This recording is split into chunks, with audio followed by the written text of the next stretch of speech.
The smell of damp wool comes from an old woman's suitcase as she arranges her scarf. Damp wool, that very particular smell of moisture and warm fiber. I breathe it in and am immediately far away, in the mountains, with a woman who told me everything about the weather as though it were a language you could learn. And I remember quite suddenly how carefully she listened to the clouds. It was 1930, and I was traveling from Innsbruck to Vienna on the train. A woman got on, middle-aged, perhaps 50, with eyes that had a strange clarity, as though always searching for something invisible. She wore a thick wool coat, and across her shoulders lay a large wool scarf that still smelled slightly damp. She sat down and immediately stared out the window, not just looking out, but looking as though reading a book. After a while, I asked if everything was all right. She looked at me and smiled. She said she was sorry, but she was just watching the clouds. I wasn't to blame. Then she asked if I was interested in the weather. I said I simply endure the weather. It's simply there. She laughed. Genuine, warm laughter. She said that sounded very sad, but she understood. Her name was Ketta, and she was a weather observer at a small remote weather station in the Alps, one of the few women in Europe doing this work. She'd lived there, high above most clouds, in a small stone house with thick walls, for the last 15 years. She'd probably stay there forever, I thought. She observed the weather every day, without exception, noting temperatures, humidity, wind direction, cloud types, pressure. She described her work like an art form, like something sacred.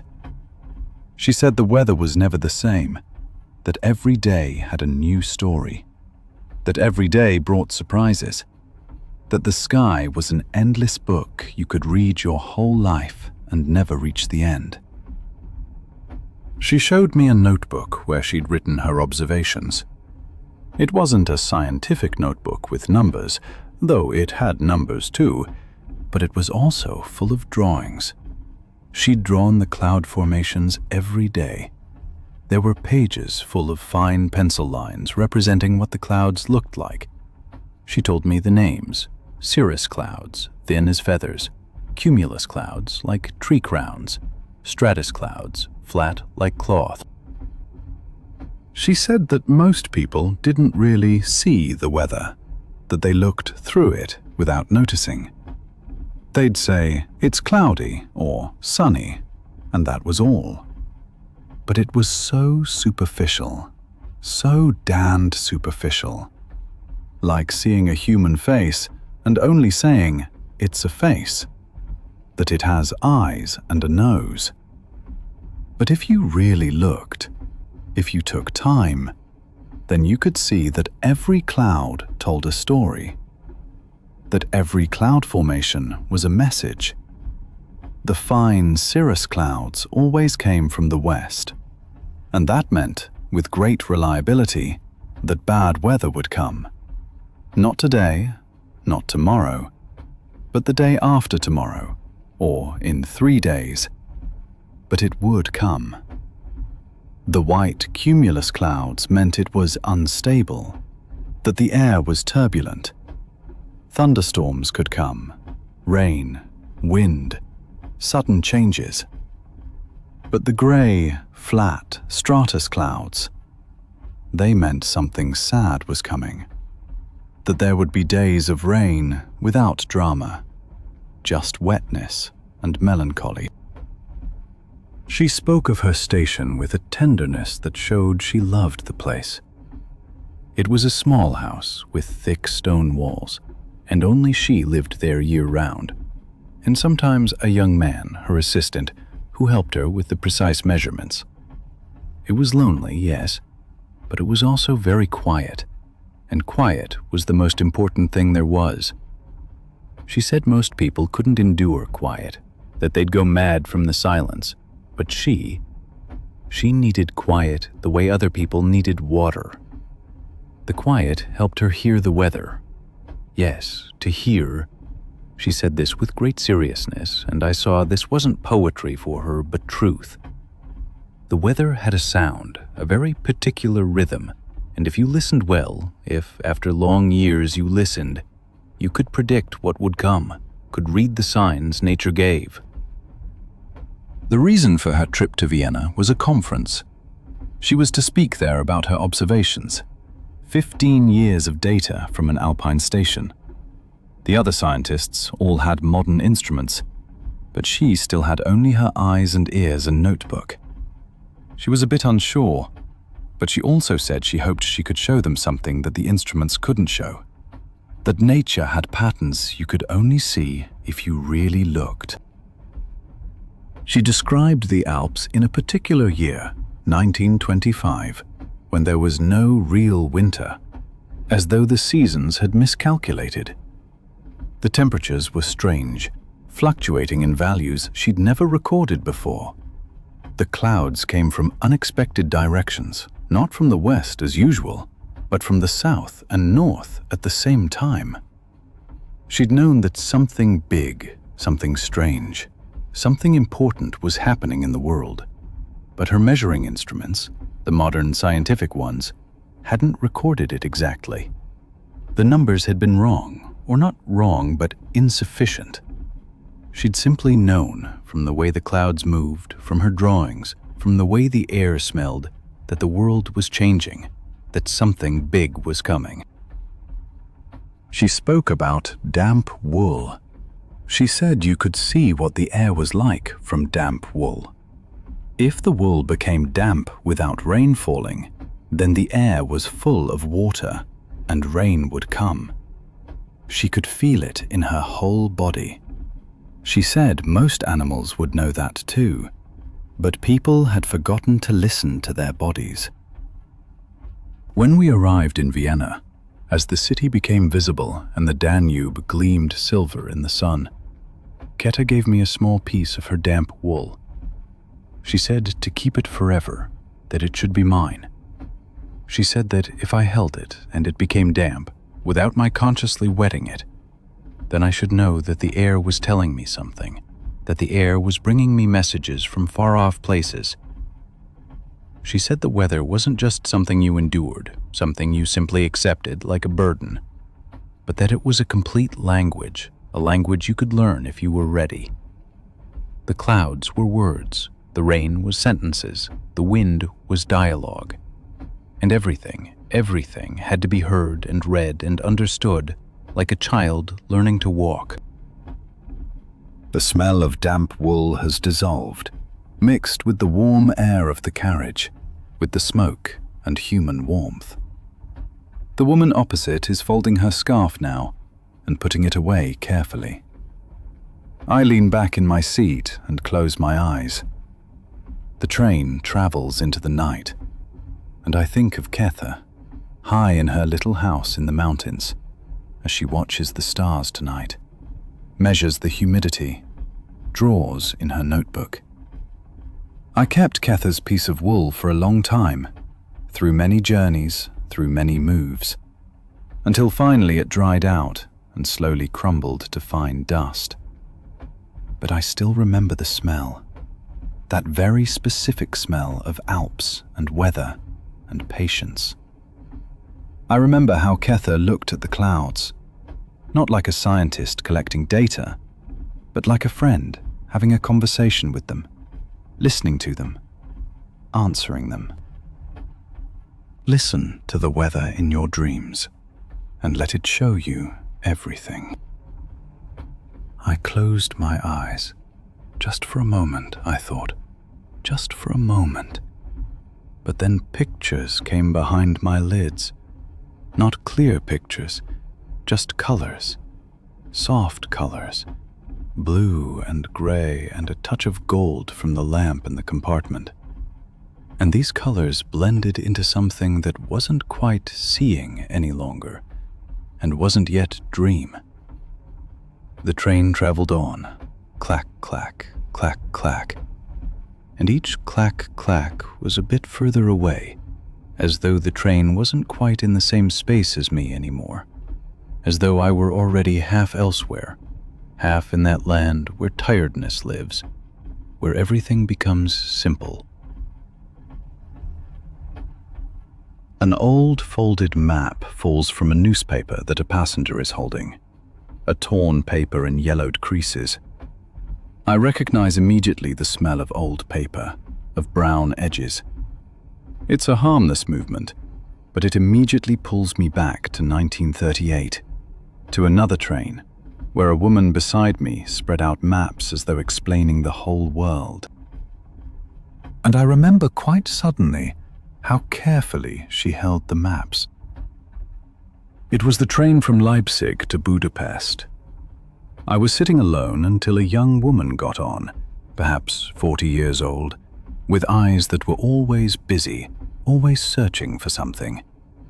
She wore a linen dress, and across her shoulder hung a leather satchel bulging with papers. She sat down and immediately opened the satchel. She pulled out thick folded maps, notepads, pencils in different colors. She spread everything on the rack as though claiming a whole table for herself, and I might have felt uncomfortable, but I didn't. There was something so concentrated about her that I knew she didn't even see me. Her name was Martha, and she was a cartographer, a rare woman in a profession dominated by men. She worked for a geographical institution in Leipzig, and she was on an important research journey. She was mapping the contour lines of the Alps, not the large, well-known maps that everyone could find anywhere, but the details, the nuances, the fine differences that mattered to hikers and scientists, but were never found on an ordinary map. She studied her maps with a passion that immediately made me understand this wasn't simply a profession for her, but a kind of love, a kind of compulsion to understand the world and make it understandable to others. After a while, she looked up and saw that I was watching. She started, as though I'd woken her. She apologized. Then she asked if I was interested in maps. I said honestly that I didn't know much about them. That was the right answer. She smiled and said she'd show me how wonderful maps were.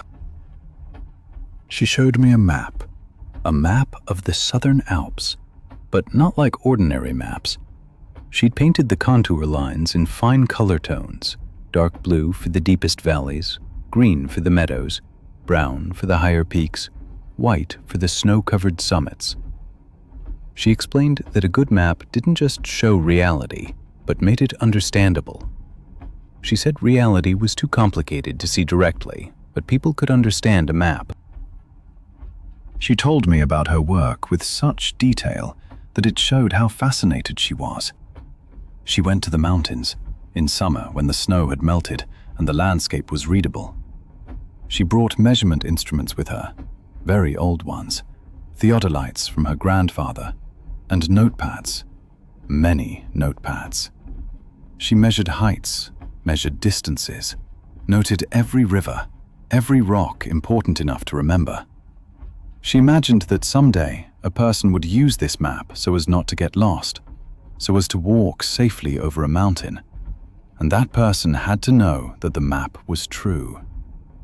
Then she'd come home and paint the map very carefully. The painting was the longest part, the most difficult part. She could spend weeks on one map and still not finish it, because there was always something to improve, because reality was so much more complex than the map she made.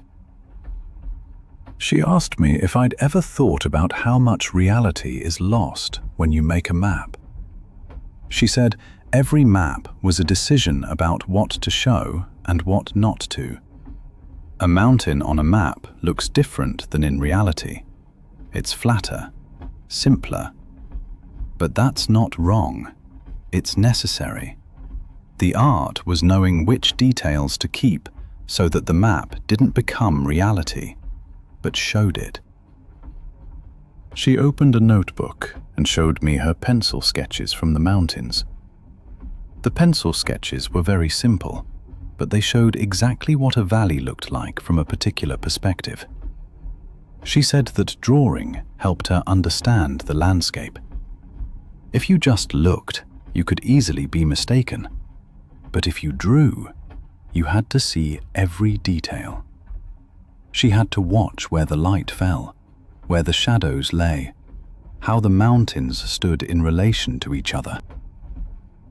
The journey to Budapest was for something important: to speak with another cartographer, an older man who'd spent his whole life mapping the Alps, who was one of the greatest cartographers in all of Europe. She was nervous about this journey, but also excited, like a child before Christmas. She said she hoped to learn from him, that she believed he could show her how to make a map that isn't just technically right, not just correct in its measurements, but also beautiful, also soulful. She said the best cartography united science and art, that it had to be the craft of a scientist, but also the soul of an artist. She spoke during the whole journey, and I didn't want to interrupt her. She spoke of maps she'd loved, old maps, very old, by painter cartographers who treated their maps like artworks, who'd worked on every line, every curve, every label, as though every millimeter counted. She spoke of maps that had errors, but these errors were wonderful, were what made the maps artworks, because they showed that a living person had made this map, not a cold machine, that here a human heart was present. She said modern people always wanted everything perfect, everything exact, everything correct.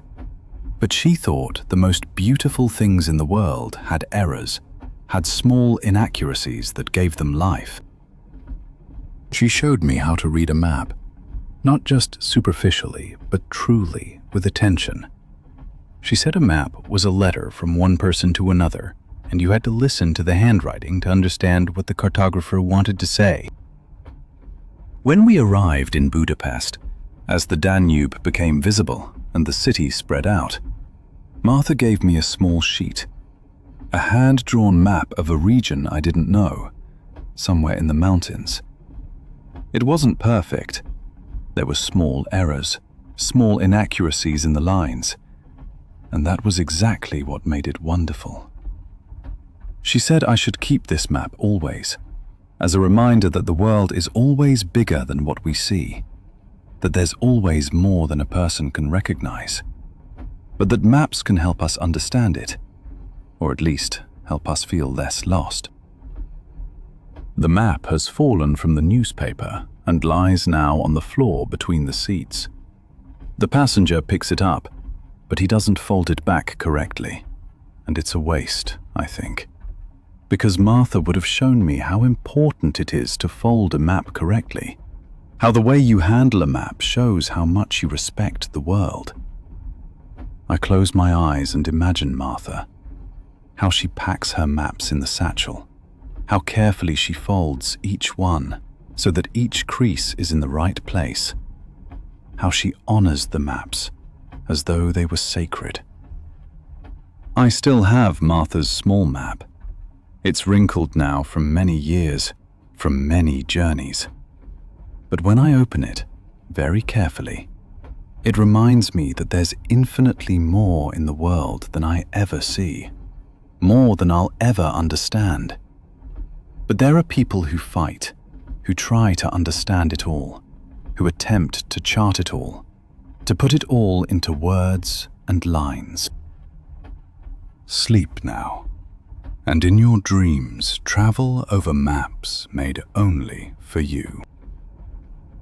And so we traveled on, the train and I, and the few other passengers who sat with me in the compartment or in the neighboring compartments, each in their own small corner of the world, each on their own journey into sleep.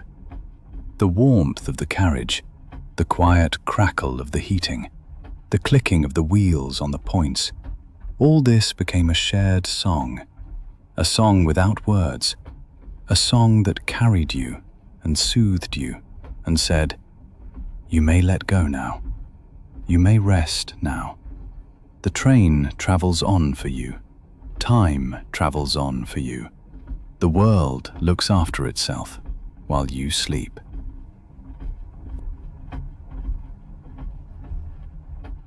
The Ore Mountains train is full this morning, and I share my compartment with a man who stands out at once. Not because of his size, but because of the trace his life has left on him. Soot, black residue, clings stubbornly to his neck, a sharp line between clean skin and what his work has made of him.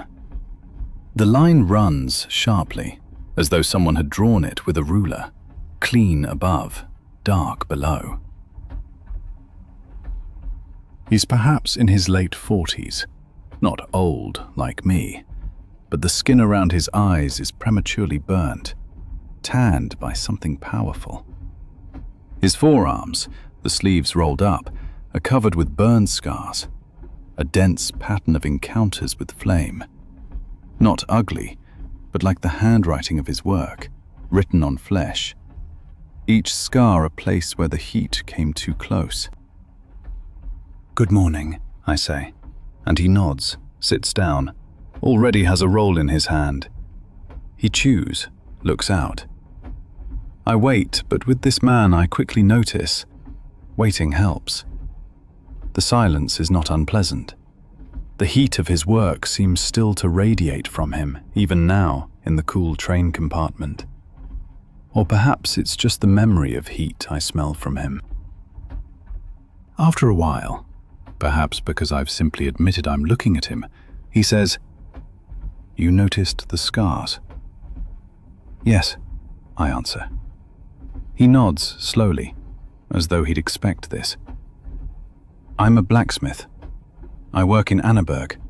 Took over the workshop from my father." His tone isn't proud and isn't humble. Simply fact, like the weather or the rails beneath us.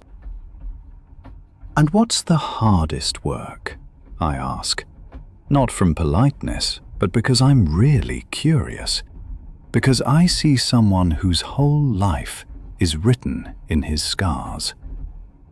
He leans back, sighs a little, a sigh that comes from deep within. "The fire," he says. "Not the heat, that's just the surface.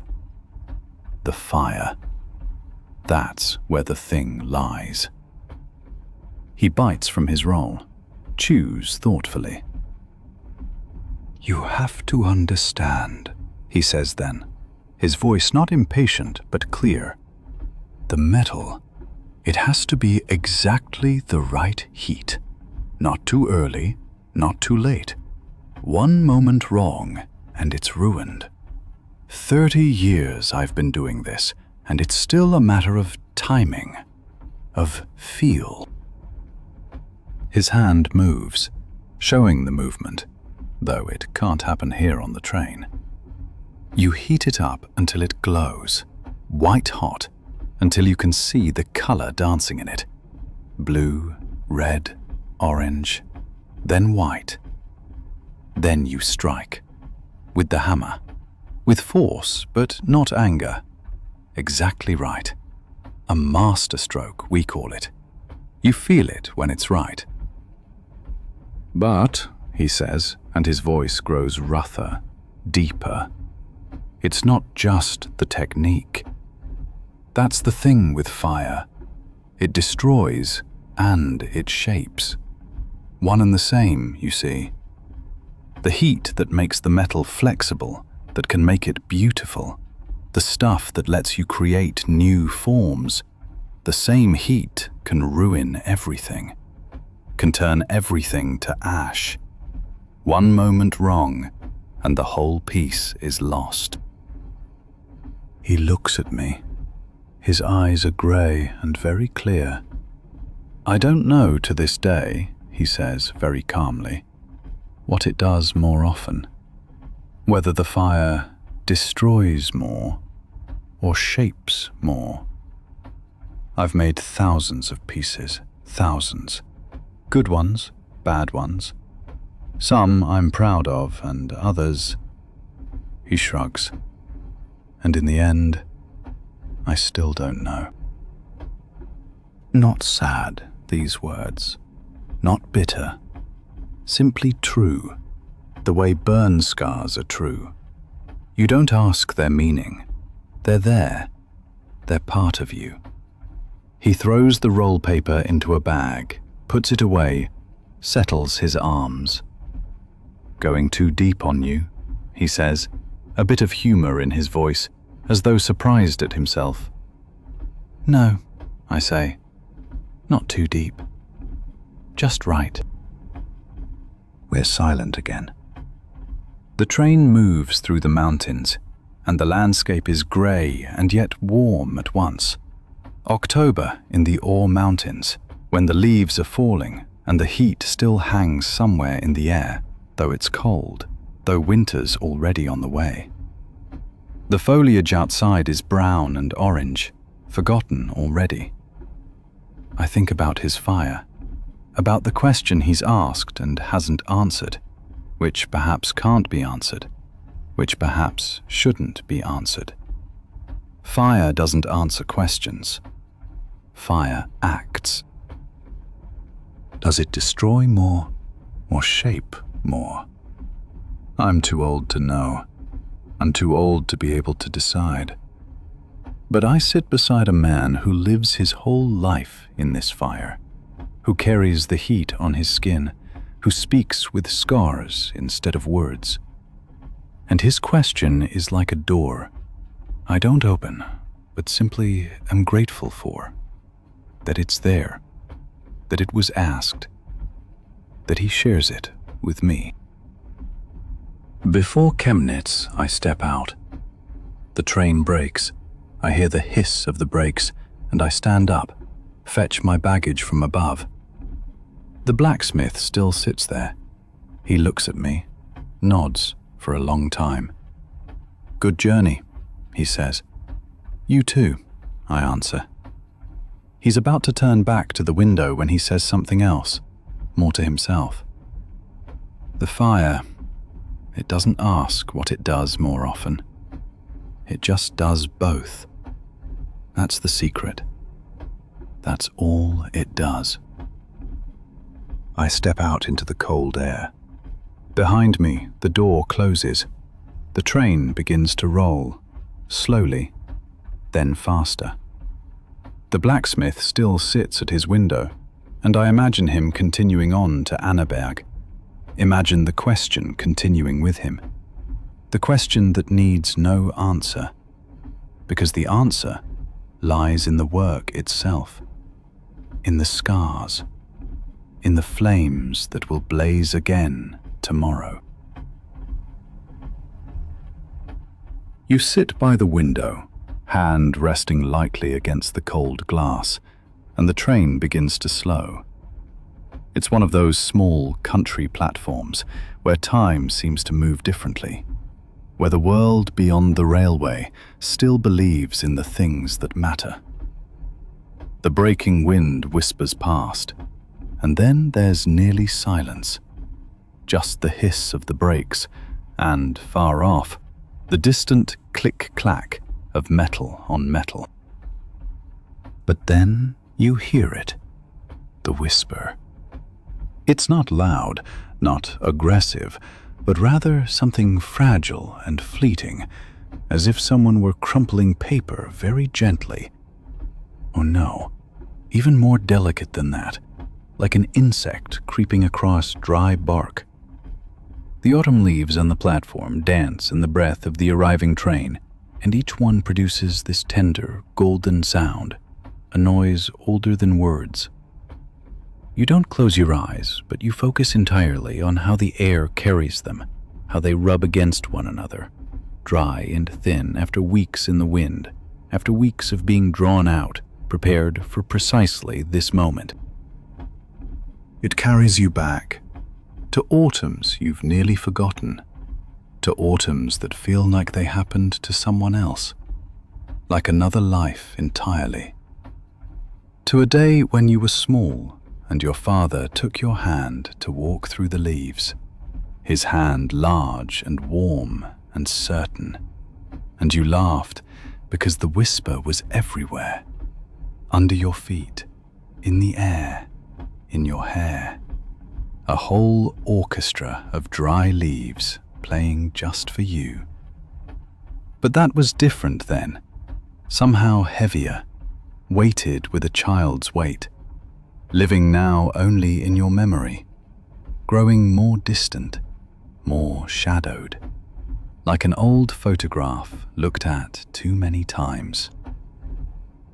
Now, on this platform, in this moment, under the first great break of the train, the whisper has grown older, riper, wiser.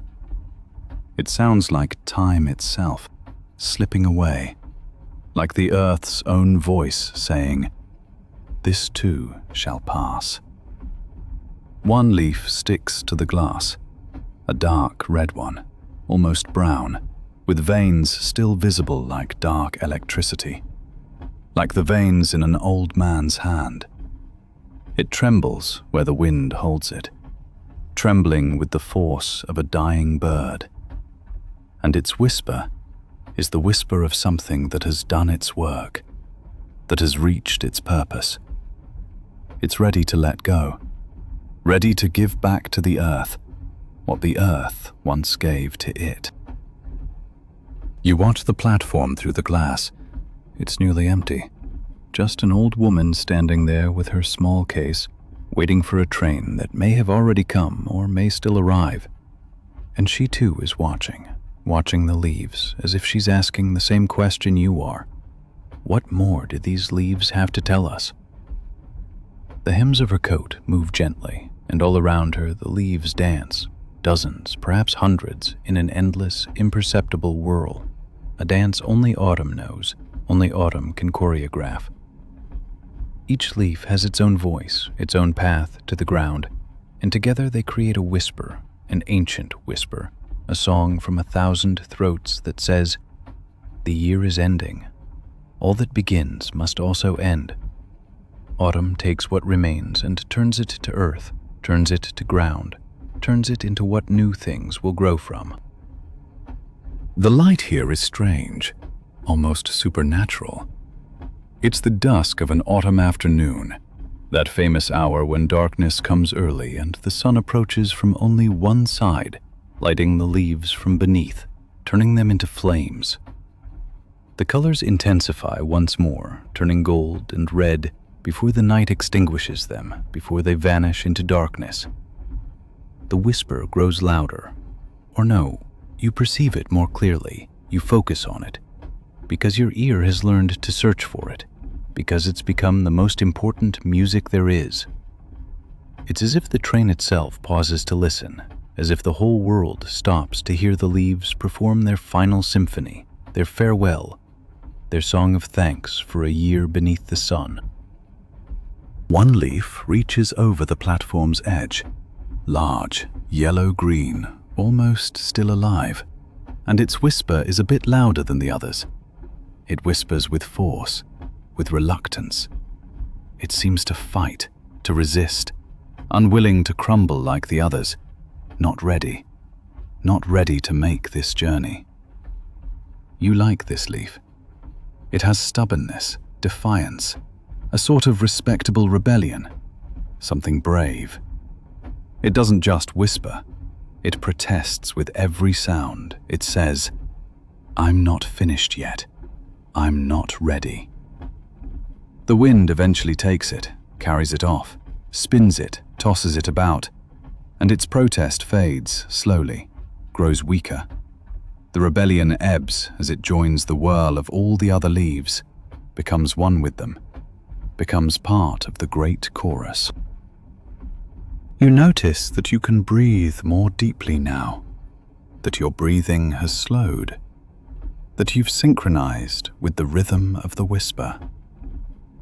The scent coming through the window is dry, earthy, a little bitter like nutshells, like old books. like attics that haven't been aired in years. It mingles with the smell of the train, oil and metal, the ghost of a million journeys, and creates something complex, something many-layered, something that exists only at this particular time of year, this precious autumn hour. It's the scent of farewell, a smell that says, everything you've loved will go. It's also the smell of decay and renewal at once, because from decay comes earth, and from earth comes new life, in spring, when the time is right again. The woman on the platform sits down on a bench now, and the movement startles 36 leaves into frantic whisper, chaotic now, louder, more agitated. A brief crescendo, a peak, a cry of all the gathered leaves. You imagine she hears it too, this old woman, with ears that have listened to so much music in their lifetime. And perhaps it comforts her, this sound, this ancient sound of autumn that her grandmother's grandmother heard as well. Perhaps she isn't waiting for a train at all. Perhaps she's simply sitting here to listen to this whisper, to remember earlier years, autumns long gone, times when she too was young and heard the leaves with different ears, with a different heart. Your body sinks deeper into the seat, relaxes, gives in. The compartment is warm, an artificial warmth, but warmth nonetheless. The heating purrs quietly beneath the seat like a cat, a soothing purr, an animal sound that says, "You're safe here." And the warmth contrasts with the cold beyond the glass, creates a borderland of comfort. The whisper outside becomes more and more like a gentle lullaby, not because it's soft, not because it's quiet, but because it's imperceptible, because it's part of nature, beyond your control, not something you can change, only accept. The train will soon move on. You know this with certainty. You hear the announcements, see the movement on the platform. But for now, this small infinity of a platform, this small eternity, this small perfumed hour, is enough. You note, observe, absorb how the leaves hang in the air, weightless and yet heavy, how they fall and yet are held aloft, how the wind conducts them like an invisible maestro, like a god with no mercy, only his game to play. The whisper is no longer remarkable, no longer new, but has become something deeper, something more homely, part of your breathing, part of the rhythm of this moment, part of your heart.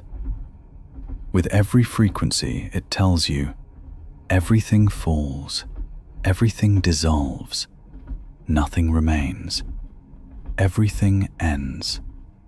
But it needn't be sad, needn't be terrible. It's only the natural way of things, the way the earth has always gone, since earth began. The air in the compartment grows cooler, fresher, because you've left the window slightly open and autumn is pouring in.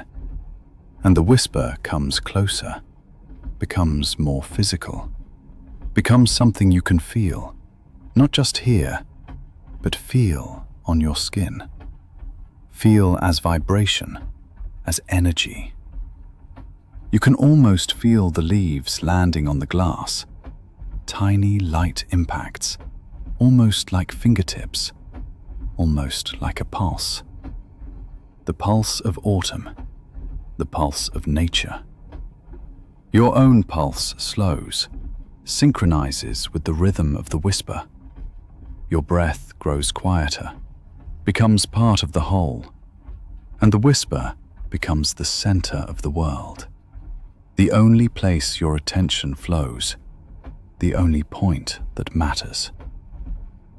The conductor now stands somewhere on the platform at the head of the train, a silhouette against the late light, checking his watch, controlling time.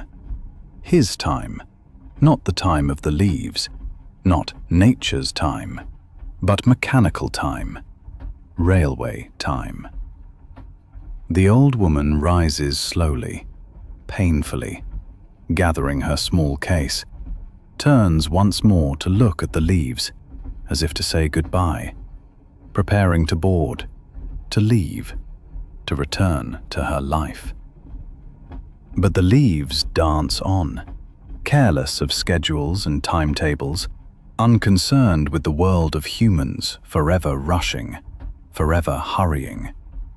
They have their own time, their own whisper, eternal and finite at once, timeless and yet present, like everything the earth touches, like all that lives.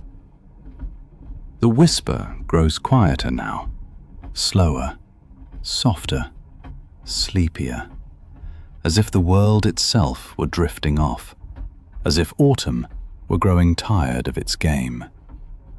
The train rumbles beneath you, a quiet, rhythmic sound that joins the leaf whisper like a bass beneath a melody. It's become the melody now, no longer two separate sounds, but one, connected, complete music, a whole symphony of nature and machine, of heart and engine. And as you listen to their interplay, as you're wholly immersed in this sound, as your body sinks into the seat like water, as your breath synchronizes with the whisper, breathing with the leaves, you feel the world gently tip, gently down, into warm sleep, into rest, into the darkness that waits. The leaves, they still whisper as you drift away. They whisper on long after your eyes have closed. The window's open just a crack, mind you, barely a few centimeters, barely wide enough for the air to slip through. But that's all the fog needs to sneak in like an uninvited guest who knows how to wait. Autumn fog doesn't come rushing at you, no, it's far too clever for that, too patient. It edges its way into your compartment slowly, like a gentle hand pushing a door ajar, millimeter by millimeter, until it's standing wide open. There's something cold about it, this fog, ruthlessly cold. A chill that doesn't just touch your skin, but seeps in, like water soaking into wood. And it smells of damp things, rain and forest, and the nearness of earth itself, of soil and roots and fungi and leaves going back to the ground. You feel it first on your face. The sensation is intense, waking, a small surprise. Cold on your cheeks, on your forehead, on your lips. The fog settles on your skin like dewdrops, but not like singular drops so much as a gathering of them, a swarm of something more fluid, more mysterious, something you can't quite pin down. It's as if the darkness itself were trying to touch you, trying to see you, trying to know you, whether you're awake or drifting away, half into a dream already. Your breath turns visible, small white clouds you exhale into the cold air, and these clouds mingle with the fog streaming in, flowing in, and for a moment, one long, endless moment, you can't tell whether the breath is coming from your warm body or whether the fog is breathing you, drawing you in, making you its own. The view through the window blurs into an abstract painting of gray and white. The landscape that was dark brown and gray just moments ago dissolves into white nothing, into a space without boundaries, into a realm without direction or dimension, no up or down, no here or there. The train carries on through this fog with unshakable certainty, but it feels as though the train is still and the fog is flowing past you instead, as if the world is moving and you're the one anchored to a single spot in the universe. It's a dizzying illusion, a bewildering deception, this dissolving of movement and stillness, this reversal of cause and effect. Your insides grow quiet, remarkably quiet. Your breathing synchronizes with the train's rhythm, becomes slow, becomes deep, becomes regular, and the fog becomes a pulse, a sort of living thing that's not bound to any body, a form of being older than matter itself. You don't close your eyes, but you're not really seeing either. Or rather, you see everything, but it means nothing. It's all the same, all fog, all gray, all non-seeing. You notice you're hovering between waking and sleep, occupying a space between spaces, and the fog helps you hold this state, helps you keep the balance, helps you not topple forward or back. It's as if your own consciousness has gone a bit foggy too, blurred at the edges, fluid in the middle, no longer solid or defined or separate. The boundaries of your body grow soft, grow porous, grow permeable. The cold air brushing your cheek is no longer something coming from outside, from a world beyond you, but part of some larger movement, some larger breathing. The very breathing of nature itself, of the universe breathing and breathing you along with it. The heating beneath the seat hums like a cat, a primitive sort of humming that's soothing, that whispers, "It's all right, you're warm, you're safe." And it creates an interesting contrast, almost unbearably intense in its way. Up where the fog creeps in, it's cold, biting, palpable cold. But down where your legs are, where your feet rest in your shoes, you're warming yourself against the accumulated heat pooling beneath the seat. Heat gathering like blood in a wounded creature. Your body becomes a sort of borderland between two worlds, the cold autumn outside and the warm artificiality of the train within, between nature and civilization, between outside and in. It reminds you of something, takes you back to a time you thought you'd forgotten, to when you were small and your grandmother sat across the room watching you whilst you had a fever, and you were so hot, so impossibly hot, and the air was cool and your grandmother sat there keeping vigil, and all of that was real, and this fog now is equally real, though it's white and formless and impossible to grasp. The fog seems to swallow sounds, seems to drink them in like a sponge, seems to gulp them down and never give them back. The clacking of the rails grows quieter. Or no, it's just as loud as it always was, but it sounds farther away, much farther, as if it's coming from another world, another time. Your hearing is confused by this new density in the air, this new physical reality, by a fog that absorbs everything. The fog has weight, has substance, even though you can't hold it, and that weight dampens every frequency, every vibration, renders everything hushed. A space of silence forms within movement, a paradox, a wonder, a place of rest. The train rolls on, carries on relentlessly, but it's as if it's moving through silence, through cotton wool, through someone else's dream. You open your hand and hold it toward the window, stretch it out into the stream of fog, into this white world, this strange substance. Your fingers grow wet, grow damp, grow moistened by the fog, but you can barely feel it. The particles are so fine, the dampness so subtle, so close to nothing at all. It's a different sort of wetness from rain, more intimate, more invasive, more personal, as if the fog were speaking directly to you. I'm here, I see you, I'm going to change you. Rain strikes with force, with violence, with intent, but fog creeps in gently, quietly, with patience. It needs no strength, only time and patience and the willingness of the one receiving it. Your hand grows cold, grows numb, but not unpleasantly, rather soothingly, peacefully. It's the cold of dying, the kind they say is peaceful, the cold that's like falling asleep, the cold that feels like coming home. A thought arrives just like that, out of nowhere, the way thoughts come in the half-sleep, the way dreams arrive. You think of all the creatures enveloped in fog right now, somewhere out there in this indefinable landscape. The deer, the badgers, the hedgehogs in their nests, the birds, the insects, the microscopic animals only visible under light. All of them wrapped in this fog, all bundled as if in a blanket, all part of this thickness, this consistency, and all knowing instinctively, knowing in their bones, that the year is ending, that winter is coming. The fog is nothing new to them, nothing surprising, nothing frightening, but natural, necessary, expected, even welcome. And perhaps, you think, perhaps it's necessary for you too. Perhaps your body needs this cold. Perhaps your mind needs this confusion. Perhaps your soul needs this fog to know that it's time to sleep. The compartment itself is changing, mutating, becoming something else. The air grows heavier, denser, becomes something you could almost drink, becomes a substance, not just a gas. The objects around you lose their sharpness, lose their outlines, lose their identities. The abandoned book on the seat opposite becomes a shadow, becomes a suggestion, becomes a possibility. The newspaper on the floor becomes a blank surface without detail, becomes a collection of words that don't mean anything.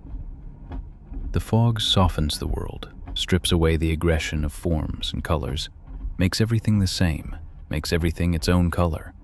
This white-gray color that's no color at all. It's as if it's saying, don't look so carefully, your eyes deceive you, your senses lie to you. Trust the blurred, trust the unclear, trust what you can't see.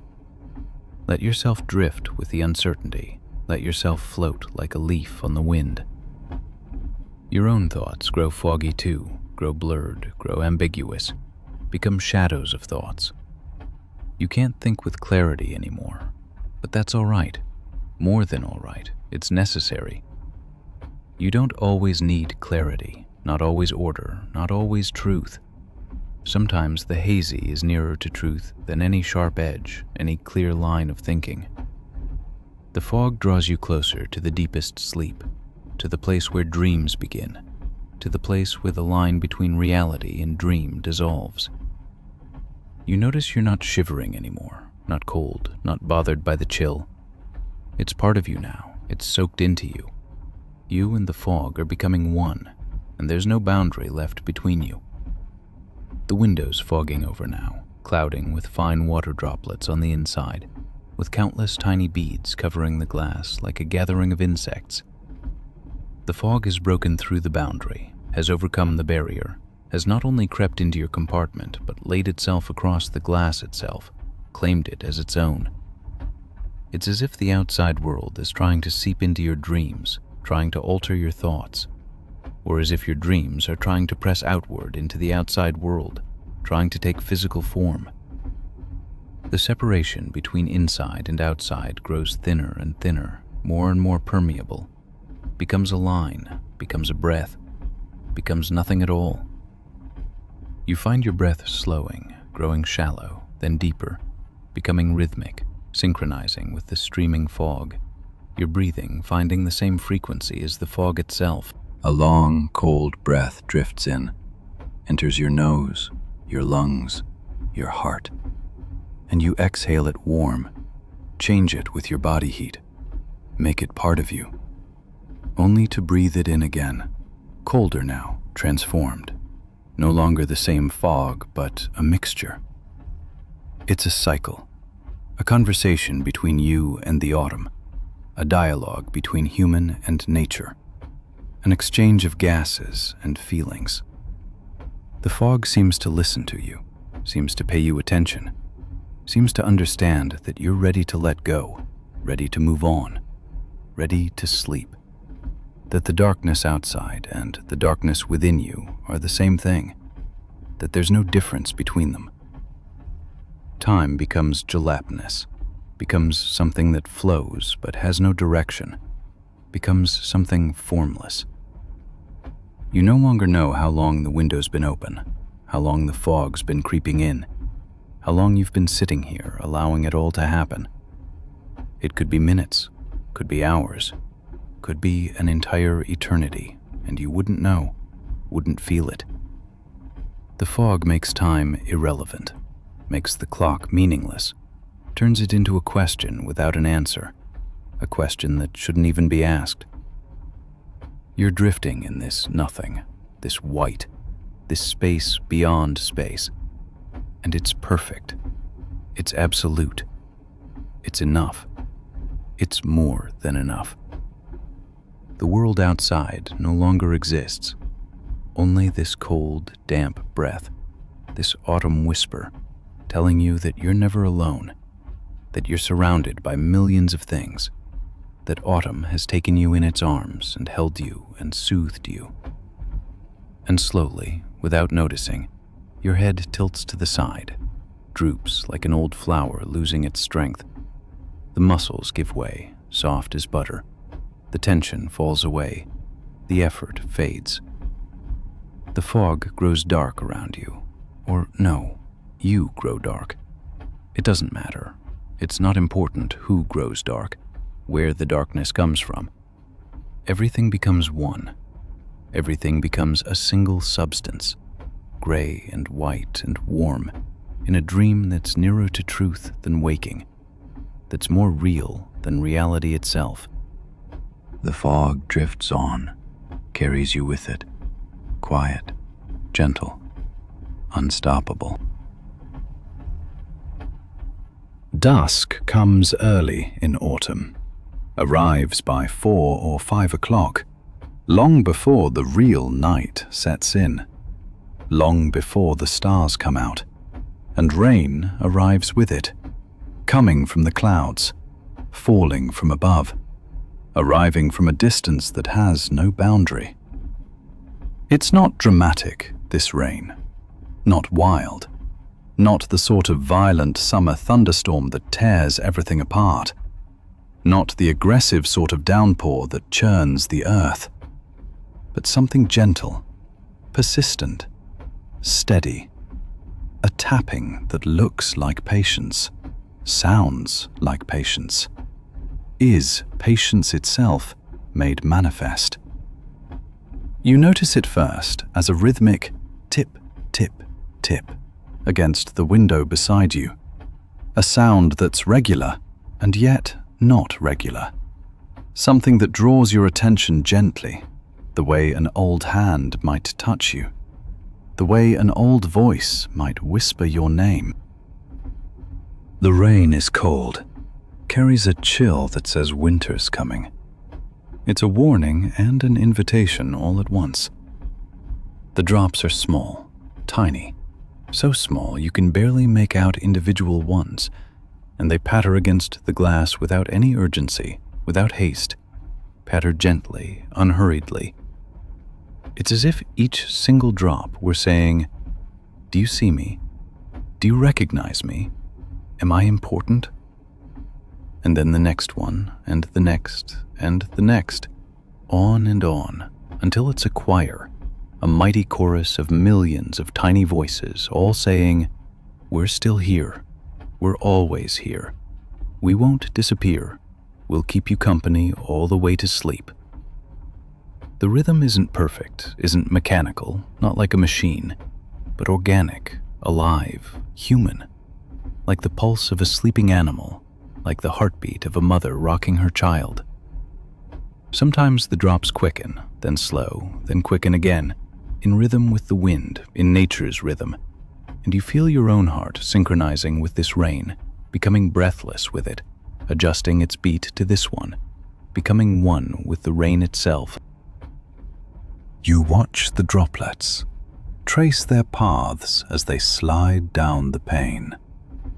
Watch them fulfill their destiny, follow the law of gravity. They're not simple, these water droplets, not trivial, not meaningless. Each has its own journey, its own story, its own small drama. One collects other droplets on its way down, grows larger with each one it gathers, gains strength, becomes a little stream, aware of itself, knowing that it exists, that it matters. Another gets deflected by a breeze, gets swept sideways by the wind, follows a curve, a bend that only the glass knows, that only this single surface knows. It's a miniature drama unfolding before your eyes. A drama of transience and persistence, of life and death, of beginning and ending. The twilight makes the tapping even clearer, even more present, even more immediate. The light grows weaker, fades, becomes a memory of day, and your focus shifts toward the auditory, concentrates, intensifies. Your eyes can't see so much anymore, can't make out details, distinguish colors, and so your hearing sharpens, becomes more sensitive, becomes more attentive, becomes your primary sense. The tapping grows louder, becomes clearer, becomes unavoidable. Not because the rain grows harder, not because more water falls, but because the silence around you grows louder, because there's less competition. The other sounds of the day fall silent, disappear into the darkness. The birds have gone home, returned to their nests. The light of the dying sun is gone, vanished below the horizon, and only the rain remains. Steady, inevitable, the only music left to hear. This constant, soothing tip, tip, tip. This beautiful, endless tip, tip, tip. It reminds you of something from childhood. Not a specific moment, not a specific time, not a specific event, but the feeling of safety, the feeling of security, that primitive feeling of shelter. It's the feeling of being inside whilst it rains outside, whilst the world grows wet, whilst the earth drinks. Of being safe whilst nature moves and lives and breathes.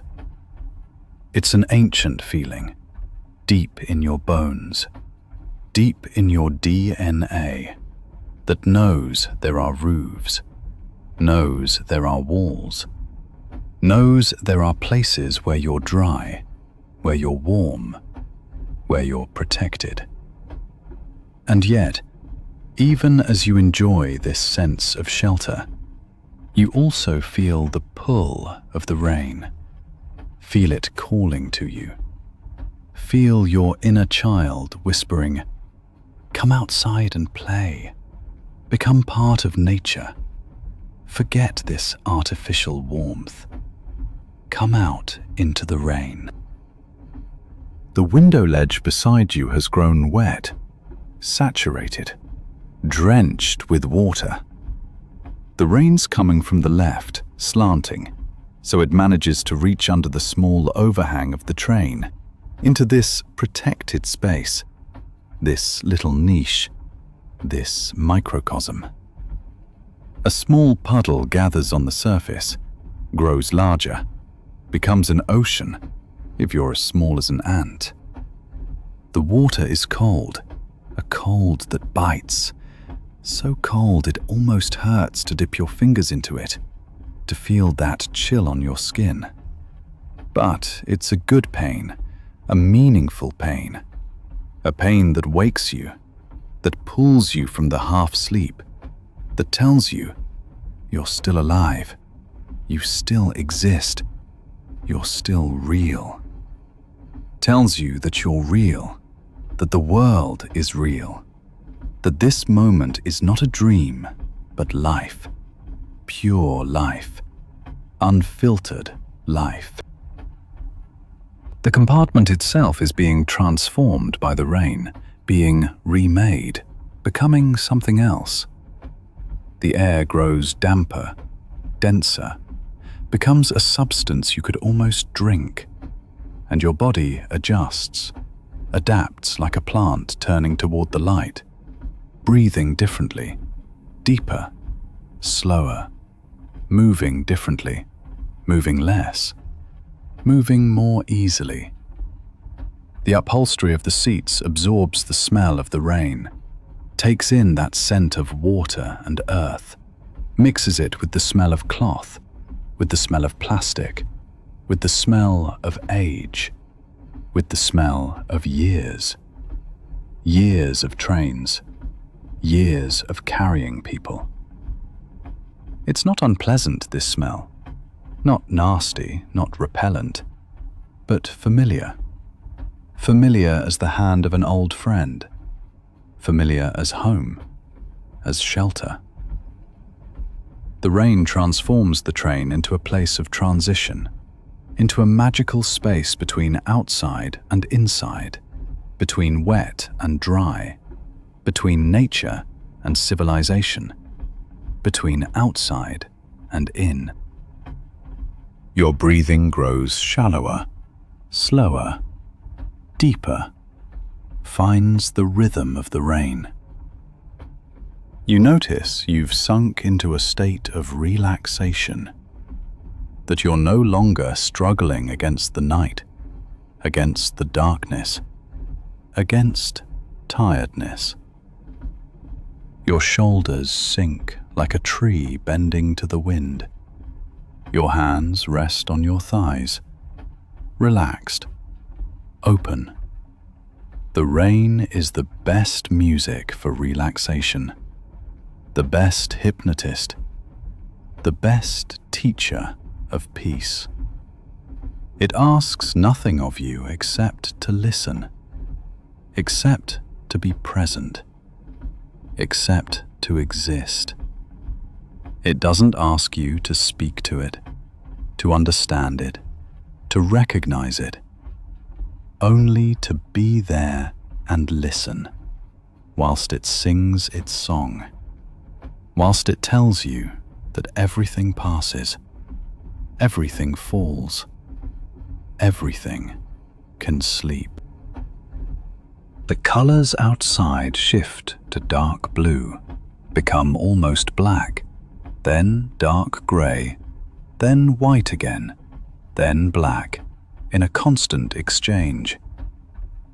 It's not night yet, but it's no longer day, no longer bright, no longer sun. It's the twilight time, the hour of boundaries, the time of shadows and reflections, the time between times. The window pane becomes a mirror, becomes a surface looking both inward and outward, and you see your own face, see the person you are, blurred, overlaid with the raindrops outside, mingled with nature. It's as if the world is splitting into two halves, one inside where you sit, where it's warm, where it's human, and one outside, where the rain falls, where it's cold, where nature reigns. And the boundary between them is permeable, blurred, almost non-existent, almost dissolved. The tapping becomes melodic, becomes music, becomes something you could sing.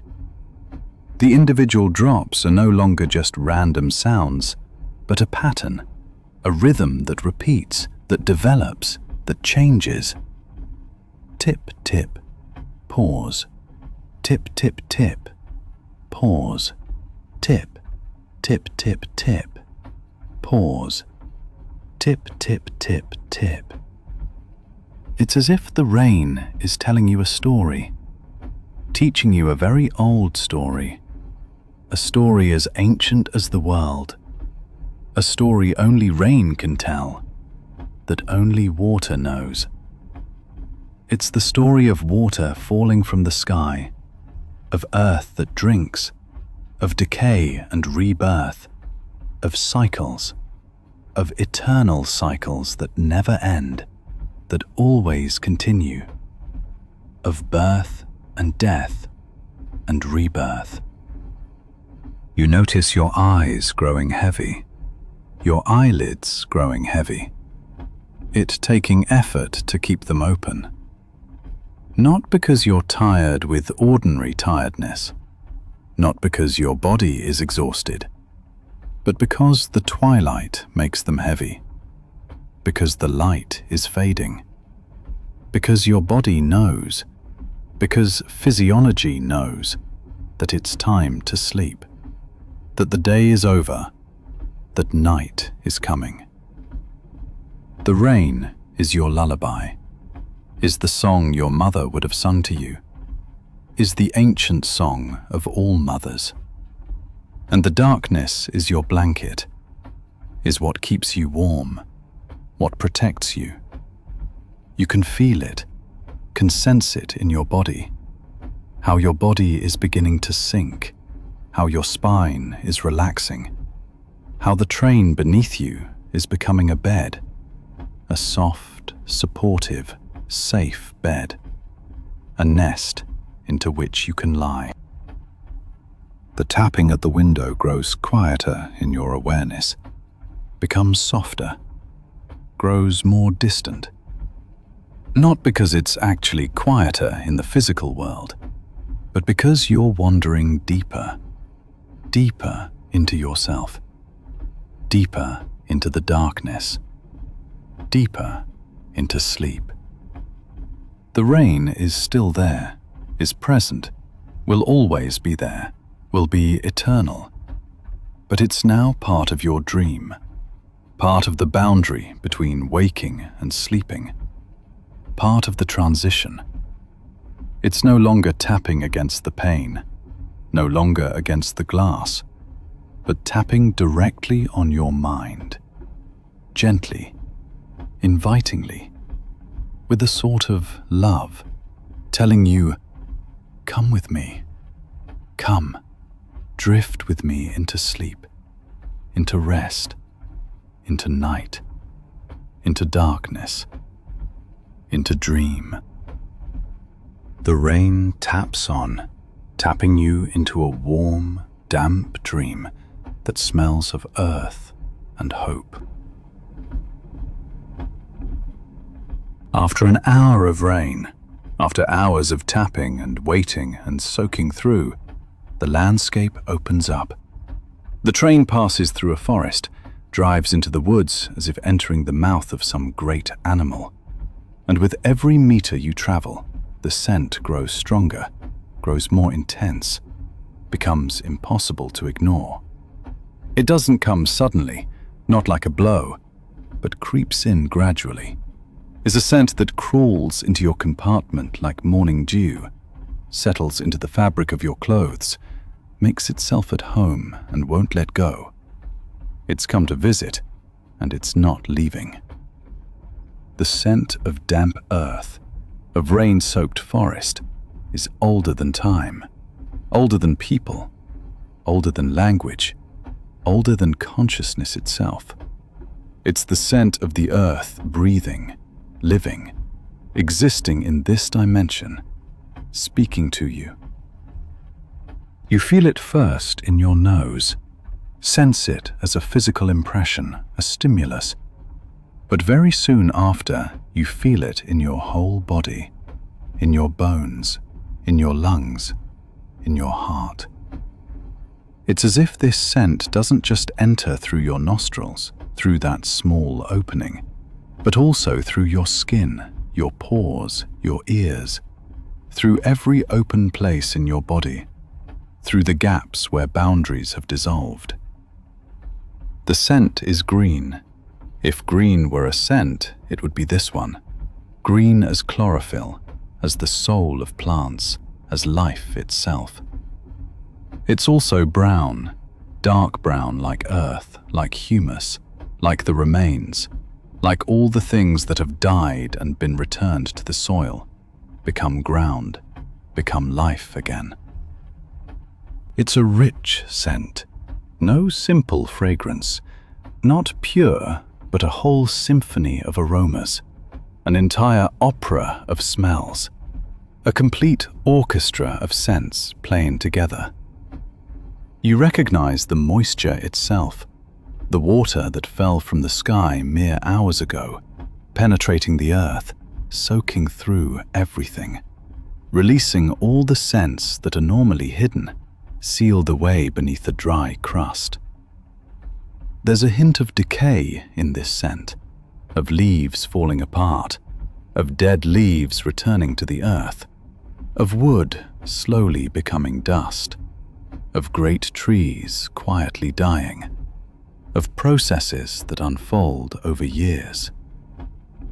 And there's also a hint of hope and life, of seeds swelling, of seedlings ready to burst forth, of life that's ready to renew itself, ready to complete the circle. The forest scent mingles with the train's smells, mingles with your own sense, your human essence, and something new is created. Something magical, something that exists only in this moment, at this special intersection between culture and nature, between metal and earth, between human and wilderness. The train's oil and coal, those metallic smells, are gently overcome, are drowned out, are overtaken by this intense forest fragrance, by nature's strength. It's as if nature is saying, I'm still here, still alive, still present, still real. Underneath all your civilization, beneath all your machines, beneath all your plans and designs, I'm still here. You breathe in deeper, breathe deliberately, intentionally. Fill your lungs with this scent, with this essence. Feel how it penetrates your lungs, fills you from within with something older than yourself. It's not hard to breathe, not labored to inhale this air, but the opposite. It's relieving, freeing, like a burden falling away. Your body says thank you, says automatically, this is what I was made for. This is my purpose, to breathe this scent, to breathe this essence, to take this richness into my body, into my lungs, into my blood, into my cells. It's a scent of health, of life, of endurance, of authenticity, of truth. It reminds you of things, of moments you'd forgotten ever existed, that were real. It reminds you of a walk in a forest, perhaps years ago, perhaps decades, when you smelled this same damp earth, breathed this same air, and how soothing it was then, how healing, how necessary. It reminds you of your grandmother, who always kept plants in her room, had potted flowers everywhere, and how the earth in her flower pots smelled when you watered them, when you poured water over the dry soil, how the scent rose up, dark brown and living. It reminds you of rain in your childhood, of proper rain, of weather, of nature, of puddles you played in barefoot and soaked, of the cold and the wet and the feeling of freedom, absolute freedom. The compartment itself is transformed by this scent. The air that seemed stale and lifeless is now animated, becomes almost vibrant. The heating beneath the seat still hums, but it no longer seems artificial. It's like a fire burning outdoors, drawing in the forest scent and spreading it around. The seat you're sitting on grows softer, more comfortable, as if nature itself were embracing you. You close your eyes, and the scent becomes your new perception of the world. You no longer see the compartment, the window, the landscape passing by, but rather, you see inside the earth, the forest floor, where millions of tiny creatures labor, fungi, bacteria, roots, all connected to each other in a network older than language. The scent guides you into this world, makes you small, makes you part of it. There's also a hint of mushrooms in this scent, of rotting wood becoming fungus. It's not unpleasant, but magnetic. You feel how your body hungers for this moisture, knows it's good for you, knows this dampness cleanses your system, nourishes your lungs, soothes your skin.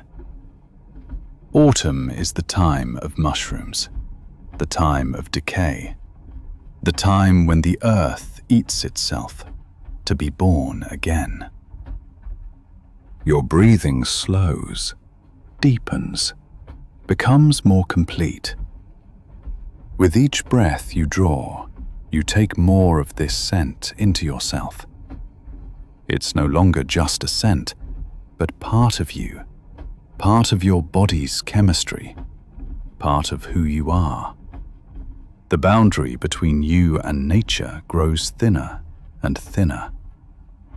You ask yourself, where do I end and the forest begin? And the answer is, there is no boundary.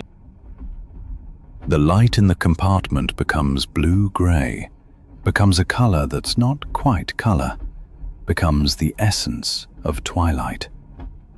The forest outside grows dark, becomes deep green, becomes black silhouette in the deepest places, the innermost parts of the wood.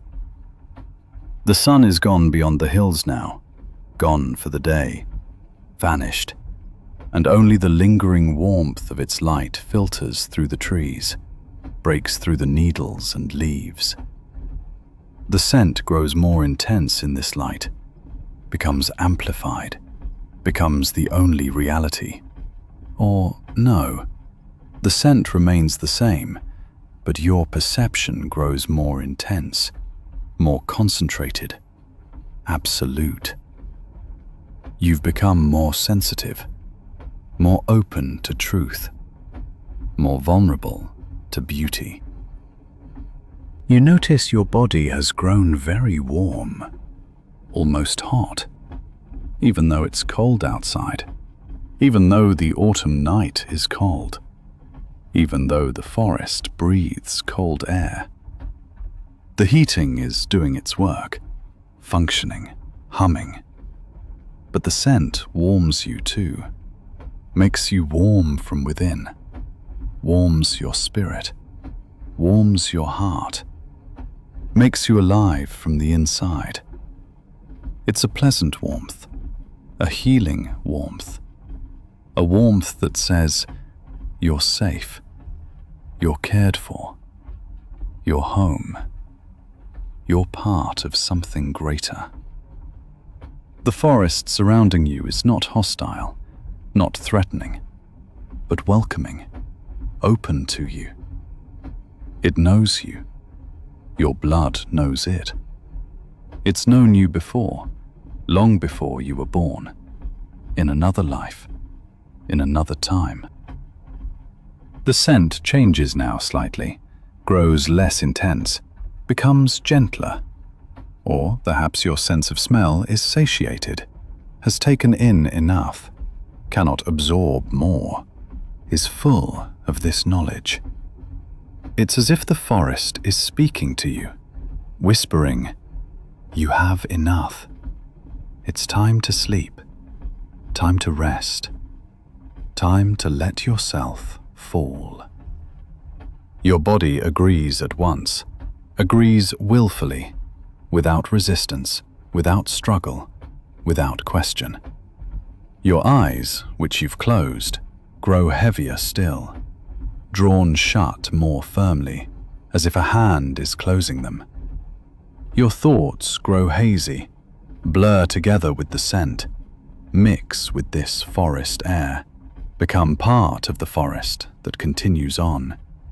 The eternal darkness outside, the endless, infinite autumn night that waits for you, seeks you, wants you.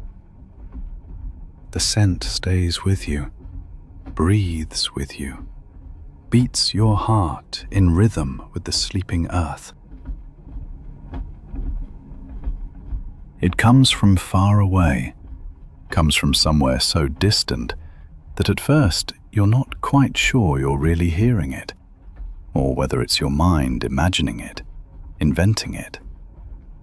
A ringing, deep and resonant, a sound that vibrates in your chest, that travels through the autumn air like a bird, that reaches your ears like a letter from someone you haven't heard in ages, haven't seen for years, someone you've missed without quite knowing it.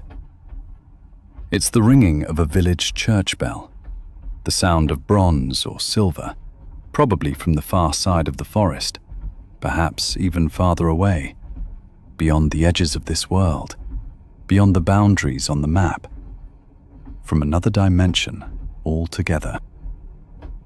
The ringing doesn't come alone, doesn't arrive in isolation, but brings companions with it.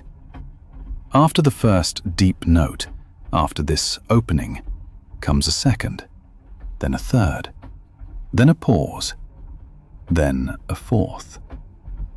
It's not swift, not loud, not frantic, not exciting, but slow, measured, deliberate. Like the footsteps of an old priest leaving the church, heading home after his service. Each note has time to itself, has space, has meaning. Time to fade, time to breathe, time for the air to recover. And as you listen, as you become all ears, as the note hangs in the air, vibrates, exists, you notice you're vibrating with it, that your body is tuning itself to this frequency, this single frequency, that your heart slows, stops racing, settles into step with the bell, synchronizes with its rhythm. It's as if the church bell is speaking directly to your heart, as though it knows you, is reaching into you. Without words, purely through sound, it says, it is time. Time for evening. Time for rest. Time for silence. Time for prayer. Time to let go. Time to release the day. The note carries meaning, carries a truth older than religion, older than churches, older than humanity itself, older than language. It's the note that for thousands of years has called communities together, gathered them like a magnet. The note that marks time, that separates day from night. The note that says, clear and distinct, you are not alone. You have never been alone. You will never be alone. The ringing echoes, continues to resound even after the bell has fallen silent, even after the physical sound has ceased. There's an aftersheen, a resonance, an echo in the autumn air, as if the air itself becomes a resonating chamber, becomes music, amplifies the note, and spreads it to every window, every tree, every creature, every sleeping thing in the forests. You feel this resonance in your chest, in your heart. It pulses there, a quiet but permanent rhythm, a reminder that something vast has reached you. It takes you back to Sundays in your childhood, long ago, to days that now seem like dreams, when bells would ring distantly, and your grandmother would say, slowly, with absolute certainty, that the angels were at work. You didn't quite believe her then, but you wanted to believe it with your whole body, because it was so beautiful, so healing, to have the idea that angels lived in bells, that they sent messages to the world. And now, on the train, in autumn, you still hear your grandmother's voice like an echo. Those are the angels. That is their song. That is the music of the spheres. And you know it's not true. Rationally, you know it's impossible, but it feels truer than any reality, truer than your own name, truer than your body. The compartment becomes very still, becomes a stillness you can touch that takes up space. It's as if the train itself pauses, slows its rhythm, becomes meditative, becomes a monastery to listen to the ringing, to receive it. The rails beneath you are no longer loud, are hushed. Or rather, they're still active, still functioning, still doing their work, but they're now insignificant. Just a background, a tapestry upon which the ringing is painted, upon which the bell's voice sets its signature. The train becomes a musical instrument itself, becomes a violin or harp, becomes a great resonating chamber, becomes a cathedral that takes in the ringing and carries it forward, carries it through space and time. The ringing comes again, a new cycle, a beginning. It's the same ringing as before, the same sound, the same frequency, but it's also not the same, because it's later now, because time continues, because you've aged since the last ring, because the world has grown slightly older, because something has changed. Each note is both a new beginning and a conclusion, is birth and death simultaneously. It says, clear and distinct, "This minute is gone, the next begins. The hour passes, the night comes." And this constant companion to the ringing, this rhythm, it's soothing, it's necessary. It's the heartbeat of the world itself. It's the music to which the stars dance. You notice there's no tension left in your body. Your shoulders, which have been tight for hours, are relaxed.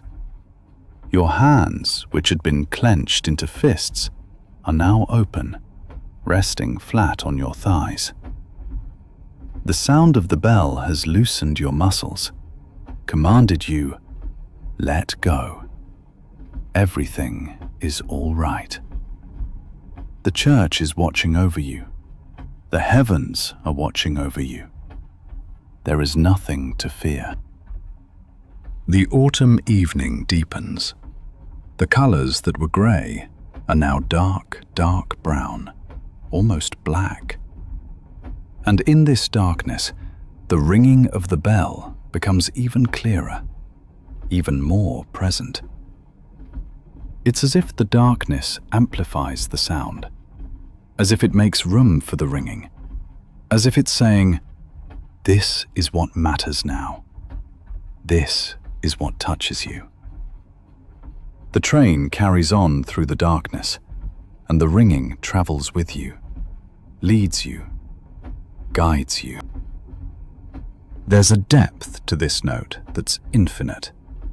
The lower part of the tone, its foundation, seems to descend all the way to the foundations of the earth, to the rocks, to the liquid core that holds the world.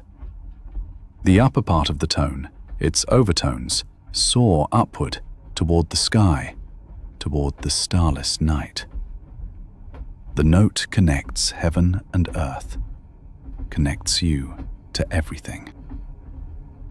You realize it no longer matters where this ringing comes from, which church it's from, which village. It could be from the left, from the right, from ahead, from behind, from above, from below, from everywhere and nowhere at once, from another dimension. The ringing is everywhere, is omnipresent, is all-encompassing, is not bound to a physical location, but to a space within you, a sacred space deep inside, a space that opens when you're ready to listen, when you're ready to let yourself go. The ringing slows, becomes slower, grows rarer, more deliberate. The intervals between the notes grow longer, become endless pauses.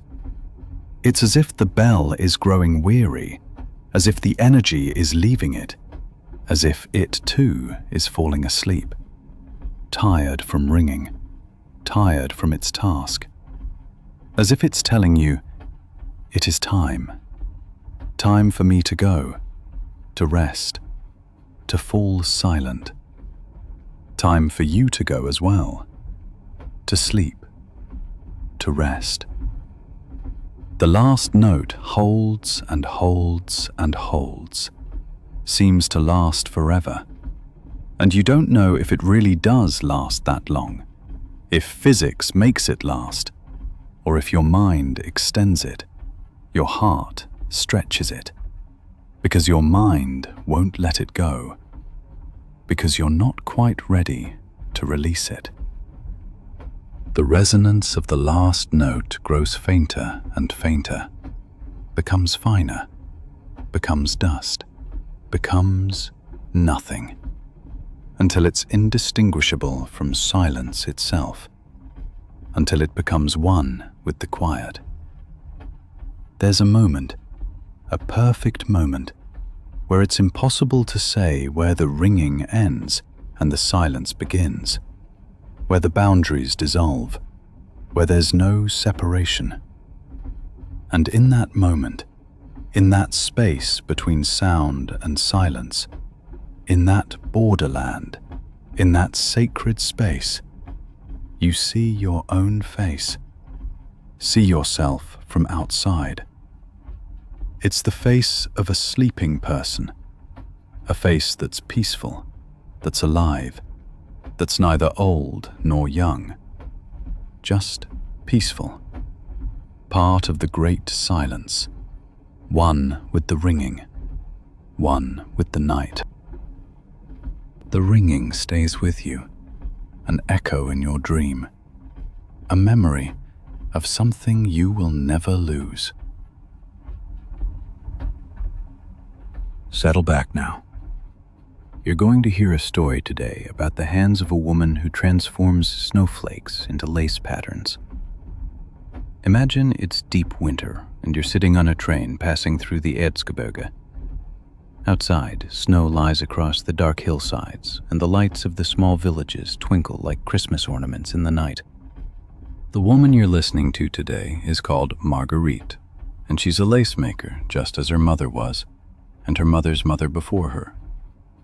You see her sitting by the window in a compartment, and before her lies what churches all over Europe long for. Lace patterns so fine and precious you can scarcely believe human hands created them. The patterns are intricate, full of little leaves and buds, geometric shapes that wind together like living things.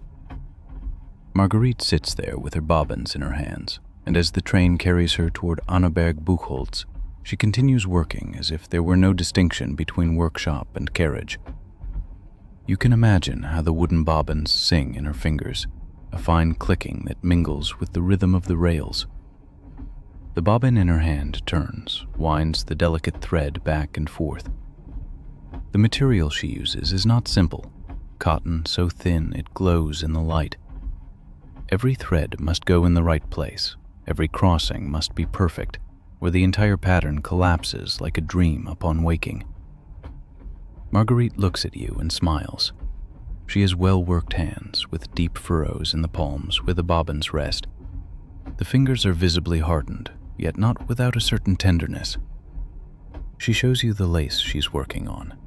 It's a pattern for a church in Dresden, a Christmas lace with stars and scrolls winding around a central rosette. The pattern is roughly 2 meters long and will take another month's work to complete. Marguerite has calculated this, and she feels she has the time. Winter is the best season for lace making. The light is gray and soft. It doesn't glare, and the wood stove in her workshop warms the fingers, makes them supple. Marguerite once told me how she learned this craft from childhood. By the age of 6, her father was showing her how to hold the threads. At first it was terribly difficult. The threads tangled, the bobbins fell to the floor. She wept sometimes in frustration, and her father would simply say, "In a week, you'll be better. In a month, you'll be strong. In a year, you'll be an artist." But then, one day, something magical happened. Her fingers found their own rhythm. Her hands suddenly knew what to do without the brain having to think about it. It was as if the bobbins began to sing of their own accord. Since then, Marguerite has never stopped. She's 65 now, and still she cannot imagine a life without lace making. In her workshop in Chemnitz, she sits every winter and works. It's a large room with tall windows, and outside you can see snow on the roofs. The windows are rimmed with frost, and inside a small wood stove keeps the whole workshop warm. The smell of wood smoke and linseed oil fills the room, and in the corners hang patterns, hundreds of them, all variations of the same ancient knowledge. Some patterns are white, some cream, some faintly yellowed with age and dust. They're laces for churches that are hundreds of years old. They're patterns that were created in the moment when a family decided this would be their art, their craft, their legacy. Margareta looks at these patterns when she's uncertain, when she doesn't know what a new pattern should look like. She studies the old works, understands their logic, their beauty, and then she creates something new that still preserves the old. What Margareta loves about this work is not the money, although fine laces for churches are very valuable. It's something deeper. It's the feeling of being part of an unbroken chain. Every time she begins a new lace, she thinks of her mother, who sat this way in winter too, and of her grandmother, who perhaps lived in even harder circumstances. She thinks of the many women before her who did the same thing, going back to a time when no one recorded who invented the patterns. And every time she completes a thread, when an entire row is finished, she knows that thread will end up in a church in Dresden, or perhaps even in Vienna or Munich. There, people will kneel beneath this lace and pray at Christmas or Easter or on ordinary Sundays. And they won't know that a woman in a small village in the Erzgebirge spent years working on it, that every single crossing was created with love and concentration. You ask Margareta if the work ever becomes monotonous. She shakes her head. No, she says. Each pattern has its own character, its own life. You see when you begin that this is a new pattern, that it will tell a new story. And then, as you work, as the days pass and the rows multiply, you come to know the pattern. You understand its logic, its rhythm. Some patterns are quick, some are slow. Some demand absolute concentration, some let your thoughts wander. Margareta says she's had her best thoughts whilst doing lace. Problems solve themselves, questions answer themselves, when the hands work and the mind is free. The train passes through a village now, and you see the houses you see everywhere in this region. They're old, with dark, half-timbered frames and snow-covered roofs. Some have small signs on the door: lace workshop, lace making, fine craft. In many of these houses, there are still lace makers at work, often late into the night. The tradition is weaker now, yes, much weaker than it once was, but it's not dead. I know Margareta personally, and I know she teaches 2 young girls, both from the village, who may carry the craft forward. One is her granddaughter. The other is the daughter of a neighbor who isn't a lace maker himself, but understands that it's important to preserve this ancient art. She once told me what it feels like to complete a lace. There's a moment, she said, when suddenly the countless threads become a single unity. You've worked on this piece for months, hour after hour. Your back aches, your eyes are tired, your fingers are numb. But then, suddenly, you see it. The complete lace lies before you. All the crossings, all the knots, all the fine work merge into something whole, something beautiful. And in that moment, she said, you can see the soul of the lace. Then you know that all the hours of finger work, the concentration, the dedication, the patience, and the love have been worthwhile. Margareta says that in that moment she weeps sometimes if the lace is particularly beautiful. The train is slowing now. You notice you're arriving at Annaberg Buchholz, and you see Margareta packing away her bobbins. She carefully winds the lace and places it in a special bag where it's safe during the journey. The lace she's been working on isn't finished, but she'll continue tomorrow and the day after and the week after that. The work isn't simply interrupted. It goes on like a river that never stops flowing. And sometime in a few months, that lace will adorn a church, will become part of a church, a place that will outlast generations. Who knows? Perhaps in 100 years, people will still gaze at this lace and marvel at the perfect hands that created it, at the woman whose name may well be forgotten, but whose work will shine forever. The train has grown quieter, and the city lights twinkle gently. Close your eyes now and think of hands that create beauty, even when no one is watching. Think of the fine things that hold the world together. And as the train continued through the night, ta-dum, ta-dum, I noticed how my thoughts were slowing, how the images in my head grew softer, how the edges blurred. The voices I'd heard became a gentle humming, a humming like distant bees, or like an old song heard in childhood and half remembered now. The warm air in the compartment wrapped around me like a blanket, and I felt how my shoulders gradually sank lower, how the tension of the day fell away from me bit by bit, like leaves falling from a tree, without haste, without sorrow. Settle back, for now I'm going to tell you about hands that bring old books back to life. The train travels today from Halle to Leipzig, and outside it's cold and snowed in. But you'll grow warm when you hear what a woman named Helene does in her workshop. Helene is a bookbinder, and it's no simple craft. It's an art that's nearly extinct, because in an age when books are printed and glued like disposable goods, there are few people left who understand how to bind a book with their hands, truly bind it, with thread and glue and patience. But Helene does it, and she does it with a dedication you can feel when you come near her. In the train she sits across from you, and on her lap rests an old book whose spine is broken. The cover is dark leather, stained and perforated. It's a book from the 19th century, perhaps even earlier, and someone has paid Helene to save it, to bring it back to life.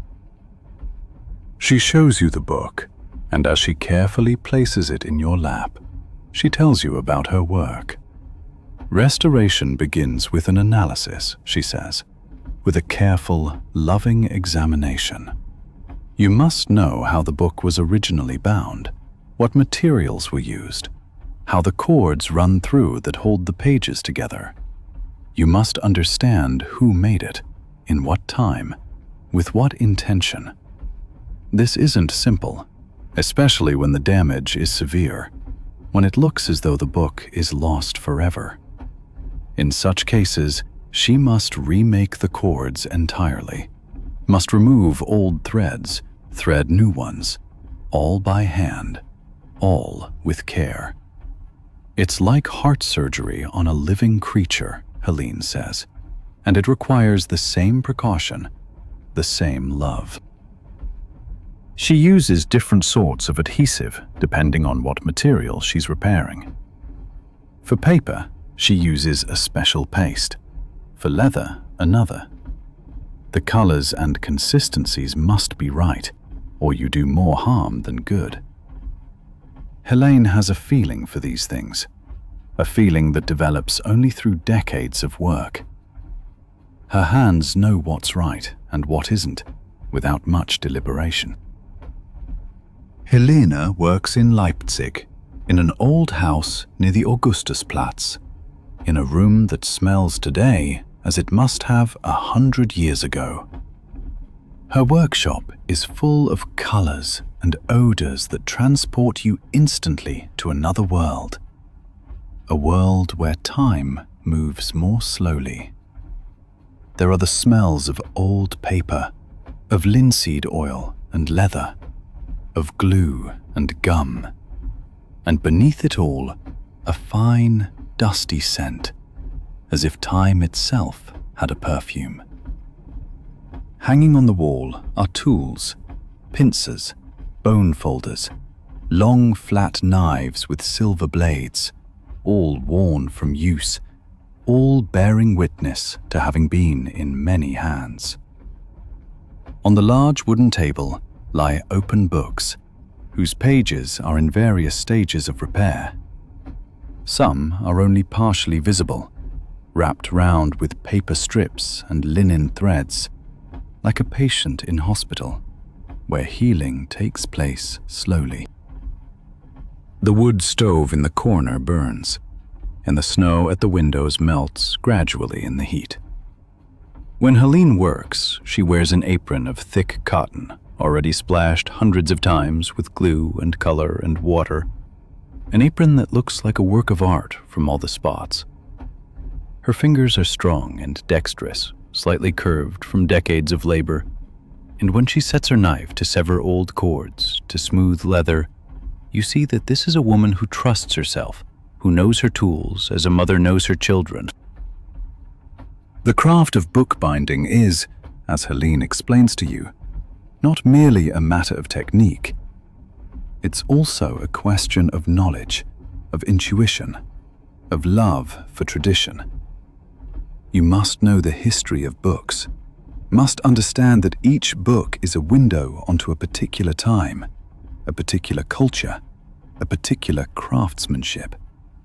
You must understand how different epochs bound their books, the intricate bindings of the Middle Ages, the elegant lines of the Renaissance, the robust volumes of the 19th century. You must know how to recognize old colors, how to tell which leather, which paper, which adhesive was used. You must categorize and repair damage without falsifying the book, without modernizing it, without destroying its soul. Helene spent years learning, first in a workshop in Dresden, then in one in Berlin, then with an old master in Munich. She studied the old masters, learned their techniques, uncovered some of their secrets. As the train passes through the dark landscape, Helene tells you about a special book she restored 3 years ago. It was an edition of Goethe's works from 1850, with a beautiful leather binding and golden letters stamped on the spine, precisely impressed with small ornaments. But the cover was so damaged that almost everything seemed lost. The glue was hard and brittle like glass. The cords were torn, and the leather edges were peeling away like dead skin. And inside, it looked as if the book had been in a fire. Helene worked on it for 2 months, every day, sometimes 10 hours at a stretch. She gathered it piece by piece, like an archaeologist reconstructing an ancient artwork from ruins. She carefully threaded old linen threads through the gatherings, applied new leather that matched the original color and texture, and hand-tooled the old pattern, working with special tools older than herself. In the end, the book was like new again, but also still old. It retained its character, its history, the marks of time. But now you could hold it again, could turn the pages without it falling apart. That's what Helene loves. She doesn't love binding new books. Any machine can do that. And it's boring, she says. It's not creative. It's just routine. She loves saving old books, preserving their history, protecting and restoring their soul.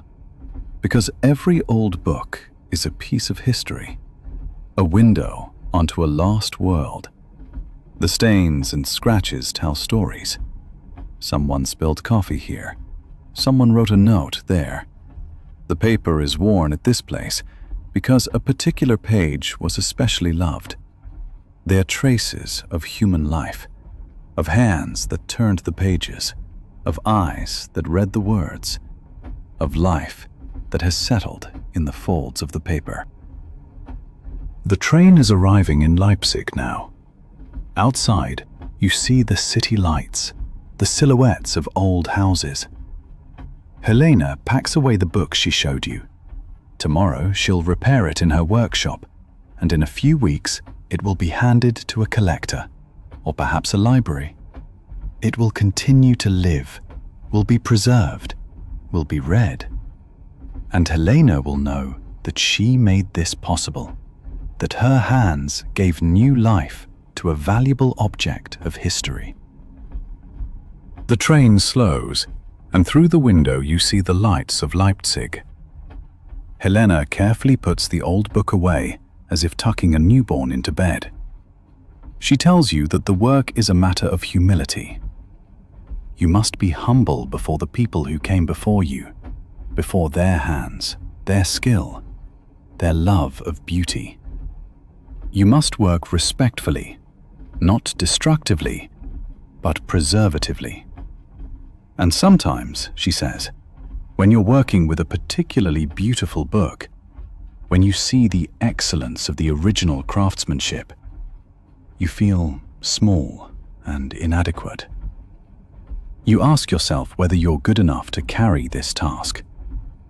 But then you remember that you shouldn't try to be better than the masters of old, but only to honor them, to preserve their work so it's passed into the future. Close your eyes and imagine how it feels to put something old and broken back together. Think of the books on your nightstand. Think of the hands that bound them. Think of all the people who read this book before you, and all those who will read it still.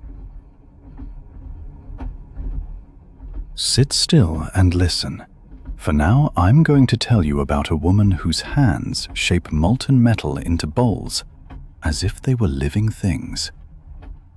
The train travels today from Siegen to Betzdorf, and outside it's snowing lightly on the dark green hills of the Siegerland. You sit across from a woman named Irmgard on the train, and she holds a piece of tin in her hand. It's a grey-white metal, smooth and heavy, and she turns it slowly so the light dances on it like water. It's already polished, already finished, a masterpiece. Yet also a humble thing, an everyday object meant for the good things in life. Irmgard is a tinsmith, and it's an art that's become so rare you've almost forgotten it exists, that most people don't even know people like her still exist. There are only a handful of people left in the Siegerland who practice this old craft. Perhaps 10, perhaps fewer. But Irmgard is one of them, and she's one of the best. She casts tin work according to old templates, bowls and jugs, beakers and plates, dishes and utensils, all handmade, all unique, all different, each with its own soul. She tells you about her work as the train glides through the snowy landscape, dark fields, snow-covered trees. The tin she uses is not the tin you buy today. It's special tin with a long history, often sourced from old objects melted down and recast. Sometimes she uses old alloys, generations old, recipes her grandmother knew.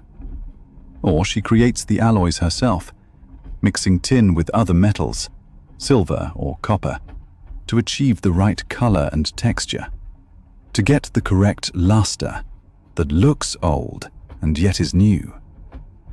The knowledge of how to prepare the right tin was taught to her by her father, and by his father before him, and his father before him, going back, Back to the time when the Siegerland was famous for its tin, when this region was Germany's pride for its craftsmanship. In her workshop in Siegen stands a great furnace, and in front of it, a hollow form of clay that looks like a bowl but is far more complex. This is the casting mold, and each mold is made by hand, a work of art in itself, because the mold determines how beautiful the finished bowl will be. Making the mold is as difficult as the casting itself. Irmgard heats the tin until it becomes thin and flowing like water, yet far denser and heavier, and dangerous. Very dangerous. Hot tin can burn, can cause scalding, demands extreme care. Then she pours it carefully, very carefully, with a special clay vessel into the mold. It's like magic. The molten metal finds the contours, fills every angle, every impression, every fine detail of the form. When it cools, you must wait, and wait, and wait, sometimes hours, because the tin needs time to solidify, and if you hurry, it continues to expand, shrinks later, distorts. Only then can you carefully break away the mold and see if it worked, if the bowl is whole, if it's beautiful. It doesn't always work. There are many faults that can occur. Small air bubbles in the tin that form if the mold wasn't perfectly prepared, if there was a trace of moisture inside. Sometimes the tin isn't hot enough and doesn't flow properly, solidifies too quickly, becomes uneven. Sometimes the mold, despite all care, breaks, and all the hot tin simply runs away. That happens perhaps once or twice in 100 attempts, and each time it's a disappointment, a small grief. But when it works, when the bowl comes from the mold and is whole, perfect, without fault, then it's a small miracle, a moment of grace. Then Irmgard must begin working it, sanding with fine stones, polishing with special cloths, smoothing with old tools her grandfather used. The rough edges are removed, the surface becomes smoother and finer. In the end, the tin shines like moonlight, like a night full of stars. Irmgard shows you a piece she's working on the train. It's still warm, hot in the hand, and she carries it in a special cloth so you won't burn yourself. It's an old form, a bowl that existed perhaps in the Middle Ages, perhaps in the late Middle Ages or Renaissance, a form used by kings and nobles that stood on tables in great houses. The original comes from a museum in Munich, from a royal collection, and Irmgard has studied the old bowl at length, has made sketches, has taken measurements, has tried to understand how the old masters worked, what techniques they used, what materials they chose, how they thought, how they formed. She's remade the casting mold, millimeter by millimeter. Not simple, not easy. Because the old bowl was worn by the hands of 100 generations, changed by centuries, and Irmgard had to guess, to interpret, what was original and what was altered by time and use. And now she casts a bowl according to this old template, and this new bowl will be touched by many hands over the next 100 years too. It's her way of preserving the past, of keeping the old techniques alive, of continuing the dialogue with the masters of old. The tinsmith also tells you about the people who buy her bowls. They're collectors and museums from all over Europe.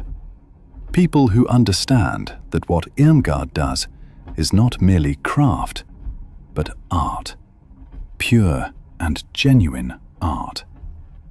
One of her bowls can last 100, 200, 300 years, and it will still be beautiful, still be valuable, still be a mark of excellence and care. You can't say that of industrial products, packaged in plastic, gone to waste in a few years. The things Irmgard makes are things that survive generations, that families pass down, that end up in museums and bring people joy.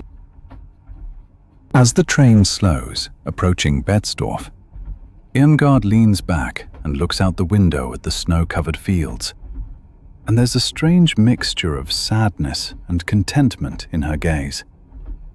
She tells you she doesn't know who will carry on her craft after her.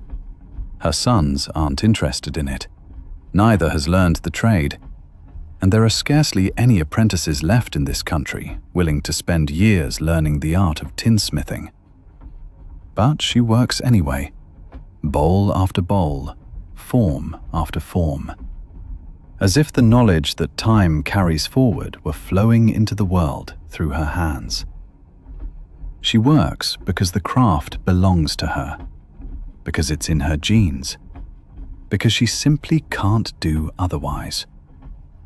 And perhaps, she thinks sometimes, perhaps someone, one day, will see her bowls and want to understand how they were made. And then the tradition will live on, perhaps in another form, but alive. In her workshop, at the same location for 30 years, Irmgard works every day.